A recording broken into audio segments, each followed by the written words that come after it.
Yogender. Yes sir. பாடியை postmortem பண்றதுக்கு ஏற்பாடு பண்ணுங்க. Okay sir. யார் ஃபோன் பண்ணது?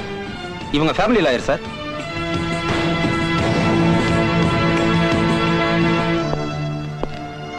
ஐ எம் குரு சுப்பிரமணியம். என்ன சார் இது? நினைச்சு கூட பார்க்க முடியல. என்னென்னமோ ஆயிடுச்சு. ஒன்னும் கவலைப்படாதீங்க, அவனை நாங்க பிடிச்சிடறோம். கல்யாணத்துல எடுத்த போட்டோஸ் வீடியோஸ் எல்லாம் எங்கிட்ட கொடுங்க. வீடியோவா? அதெல்லாம் ஒண்ணும் எடுக்கலையா? எடுக்கலையா? என்ன சார் இது? குழந்தை பிறந்து 1 வயசு ஆனதுக்கே விழா நடத்தி வீடியோ எடுக்கிற காலம் இது. கல்யாணங்கிறது வாழ்க்கையில ஒரு தடவை நடக்கிற நல்ல விஷயம் சார். நான் கூட மணிக்கிட்ட கேட்டேன் சார். ஏன்னா வீடியோ எல்லாம் ஒண்ணும் கிடையாதுன்னு. திடீர்னு ஏற்பாடு பண்ணதுனால அதுக்கெல்லாம் டைம் கிடையாது, ரிசப்ஷன்ல வச்சுக்கலாமேன்னா நானும் சரின்ட்டேன். சரி, கல்யாணத்துக்கு வந்தவங்க எல்லாத்தையும் நான் மீட் பண்ணோம். அவங்க லிஸ்ட் என்கிட்ட கொடுங்க. எல்லாரும் எங்க? நாங்க 4 பேர் தானே இருந்தோம். 4 பேரா? ஏன்? அதான் திடீர்னு ஏற்பாடு பண்ணதுன்னு சொல்றேன்னு.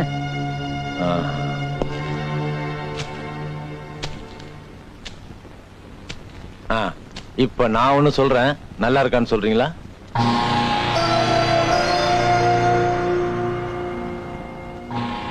அந்த பொண்ணுக்கு ஏகப்பட்ட சொத்து. அவளோட அத்தையும் மாமனும் வெறும் கார்டியன் தான். அந்த சொத்தை பூரா பராமரிக்கிற பொறுப்பு உங்களோடது இல்லைங்களா? ஆமா சார். அப்ப அந்த சொத்துக்கா ஆசைப்பட்டு நீங்களே அதெல்லாம் பண்ணிருக்க கூடாது. சாரி, சந்தேகப்படுறதுக்கு ஒரு அளவே இல்லையா சார்? காரணமும் இருக்கு சார். சார், நீங்க தமிழ்நாட்டிலே ரொம்ப பெரிய வக்கீல். அவ்வளவு அவசரப்பட்டு உங்களை நான் அரெஸ்ட் பண்ண மாட்டேன். ஆனா இந்த கேஸ் முடிகிற வரைக்கும் எக்காரணத்தை கொண்டு எங்களுடைய அனுமதி இல்லாம வெளியூருக்கோ வெளிநாட்டுக்கோ நீங்க போக கூடாது. ரொம்ப அநியாயமா இருக்குதே. நாங்க நல்லது பண்ண போக எங்களே குற்றவாளி ஆக்கிட்டீங்களே. பயமொழி சுமாரி. எல்லாம் நீ படுத்துற அவசரம் தான். எங்கேயும் மிஸ் பண்ணி தொலைச்சேன்.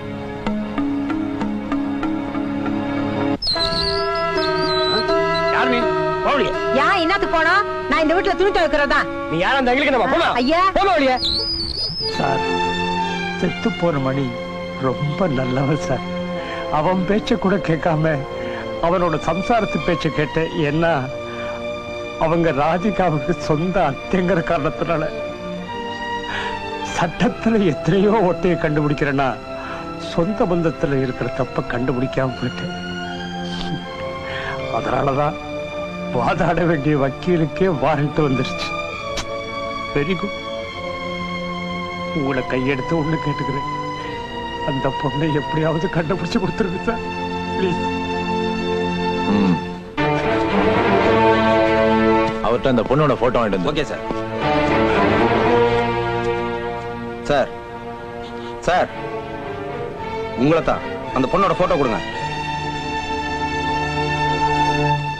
99 100. ஐ 3 மணி நேரம் டைம் போனதே தெரியல. ஐ ஜாலி.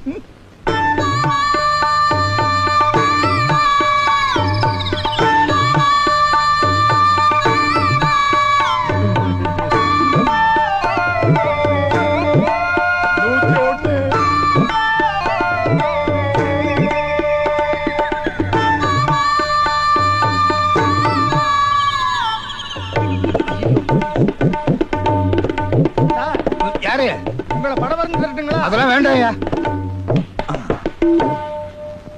ஏன் நிறுத்தி விட்டாங்க? வரேன். நாங்க உட்கார்ந்து எண்ணிக்கிட்டு இருக்கிறேன். இன்னும் 7 சுத்து சுத்தினா தான் 108. யோ போயா, வாக்கு மாறக்கூடாது. யோ, ஓட்டு வாங்கி ஆட்சி அமைச்சவங்களே வாக்கு மாறுறாங்க. நான் சாதாரண குடிமகன் தான். போயா. ஒண்ணும் புரியலையே. பாவம், விவரம் தெரியாத ஒருத்தர் பேண்டோட போற. போய் சொல்லுவோம். சார் நில்லுங்க. யாரு சாமியா பேசுறது? இல்ல ஆசாமி. என்னப்பா? முதல்ல பேண்ட கழட்டுங்க. பேண்ட கழட்டுறதா?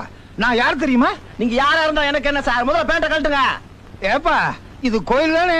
அதனாலதான் சொல்றேன், இந்த கோயில்ல பேண்ட கழட்டிட்டு கும்பிட்டா தான் மகிமை. இல்லன்னா உள்ளதும் போயிரும். போனா போகுது. எது உள்ளதும் போயிருமா? யாரு சொன்னது? வாங்க, இவன் தான் சார். மாப்பிள்ள. யோ, யாரியா? இவன் தானே? ஆமா. ஆசீர்வாதம் பண்ணுங்க மாமா. நான் எதுக்கு உங்களுக்கு ஆசீர்வாதம் பண்ணணும்? பார்த்தா என் மாமா மாதிரியே இருக்கீங்க. எந்த மாமா? தாய் மாமா. நல்ல வேலை, ஒழுங்கத்தான் சொன்னா. எந்திரி. இப்படி எல்லாம் சொன்னா எந்திரிக்க மாட்டேன். என்னையா உன்னோட பெரிய தொல்லையா போச்சு? டியூட்டிக்கு வர நேரமாச்சு. நான் யார் தெரியுமா? தெரிஞ்சுதானே விழுந்து கிடக்குறேன். ஓ, அதான் அப்பவே சொன்னிய மாமா என்ன? உன்னை எப்படியா ஆசீர்வாதம் பண்றது? பேண்ட்டை கழட்டிட்டு தான் ஆசீர்வாதம் பண்ணணும். யோ, பேண்ட்டை கழட்டிட்டு ஆசீர்வாதம் பண்றதா? இப்படி ஒரு சட்டத்தை நான் இந்தியாவிலேயே கேள்விப்பட்டது இல்லையே. அந்த கல்வெட்டுல இருக்கு, படிச்சு பாருங்க. கல்வெட்டை படிக்கிறது பேப்பர் படிச்சாலே எனக்கு புரியாது. இந்த கல்வெட்டு எனக்கு என்ன புரிய போகுது? இன்னைக்குன்னு கண்டனடி கொண்டு வரல, அமைச்சர் ராஜினாமாவா? கல்வெட்டு காலத்திலே இது நடந்திருக்கா? இப்படியே குனிஞ்சே அவ்வையார் ஆயிடுவாங்க. அப்புறம் பாட்டு எழுத சொல்லுவானுங்க. பேண்ட்டை கழட்ட போறாங்க, பின்னாடியே வாய வச்சுட்டு வர்றாங்க. பணம் பாருங்க சார். சார் நீயே வச்சுக்கோ. சார் போச்சு, 10 ரூபா போச்சு.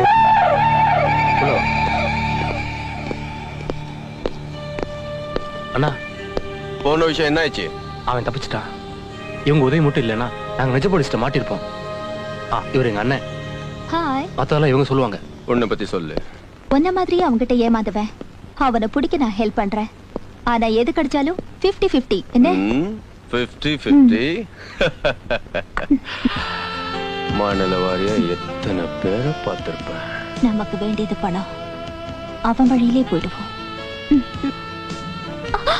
கிடைக்கிறது எல்லாமே உனக்கு தான், நீ மட்டும் எனக்கு என்ன? Hey principal. It's a matter of my principle. அண்ணே, எதுக்காக அந்த பொம்பளை நம்ம கூட இருக்கணும்? இந்த பொண்ணை வச்சு அவங்க எங்க இருக்கிறாங்கன்னு கண்டுபிடிச்சு நம்ம விட்டதை பிடிக்கணும்.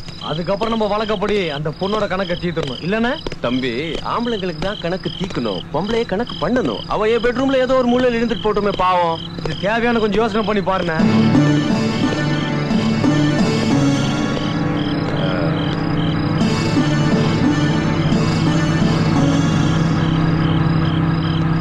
ஐயா 2 நாள் ஒரு தெரு பக்கம் போலனா என்ன நானே எல்லாம் நடந்து போது போ. என்ன டோபிமா புலம்புற? அது ஏமா கேக்குற? வாவுசி தெருவுல ராதிகான்னு ஒரு பொண்ணு, பாக்குறதுக்கு மகாலட்சுமி மாதிரி இருப்பா. அவ அத்தைக்காரி சொத்துக்கு ஆசைப்பட்டு அவளுக்கு ஊசியை போட்டு பைத்தியமாக்கி எவனோ ஒரு தெருவுல போற பொறுக்கிக்கு கட்டி வச்சுட்டா. அந்த பரதேசம் அவளை இழுத்துட்டு போயிட்டா. பைத்தியம் பிடிக்கிறதுக்கு ஊசி போட்டான அந்த படுவாவே போலீஸ் புடிச்சுன்னு போச்சு. ஐயோ ஐயோ ராதிகா, நீ ஏமா கக்கூஸ்ல கை விட்டு என்னமா பண்ற? அதேதான் நானும் பார்க்கணும்னு ட்ரை பண்ணிக்கிட்டு இருக்கிறேன். ஆனா இந்த மூதேவி விட மாட்டேங்கிறா. நீ ஒத்தையிற, நான் பாக்குறேன். ஐயோ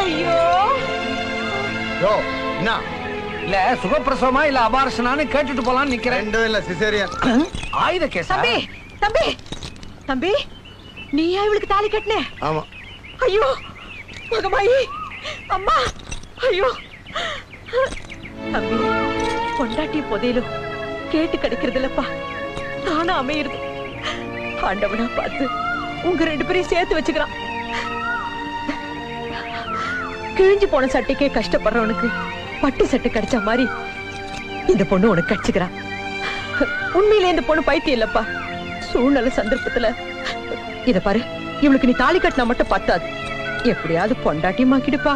அப்படின்னா தாலி கட்டினா பொண்டாட்டி இல்லையா? இந்த பொண்டாட்டி விளையாட்டெல்லாம் வேணாம். இவ கழுத்துல தாலி கட்டினாலதான் நான் அவஸ்தைப்படுறேன். விலங்கு அவுக்குற வரைக்கும் தான். அதுக்கப்புறம் இவ யாரோ நான் யாரோ. ஐயோ டேய், என்ன ஆயிர? நீ யாவது கொஞ்சம் எடுத்து சொல்ல. சொல்றேன். 1000 இரவுகள் வருவதுண்டு. டென்ஷன் இல்லாம உட்காரு. என்னமோ சொல்றேன்னு கூட்டு வந்தீங்க, பாட்டு பாடிட்டு இருக்கீங்க. பேசுற நேரமாடா இது, செயல்படுற நேரம். இந்தா இப்ப நான் மதுவுல ஆரம்பிச்சு மாதுவுல முடிக்க போறேன். அதாவது உன்னுடைய முதல் இரவை பத்தி பேச போறேன். நான் இது வரைக்கும் முதல் இரவு, முதல் பாவம், முதல் வசந்தம் எல்லாம் பார்த்தாச்சு. பார்த்திருக்கலாம். ஆனா எச்சிலையும் மிச்சத்திலையும் கிடைக்கிற சுகத்தை விட இந்த மாதிரி ஃப்ரெஷ்ஷா நாமளே சீல ஒட்டச்சு கப்பு கப்பு கப்புன்னு அடி, இதுல ஒரு தனி சுகமே இருக்குடா.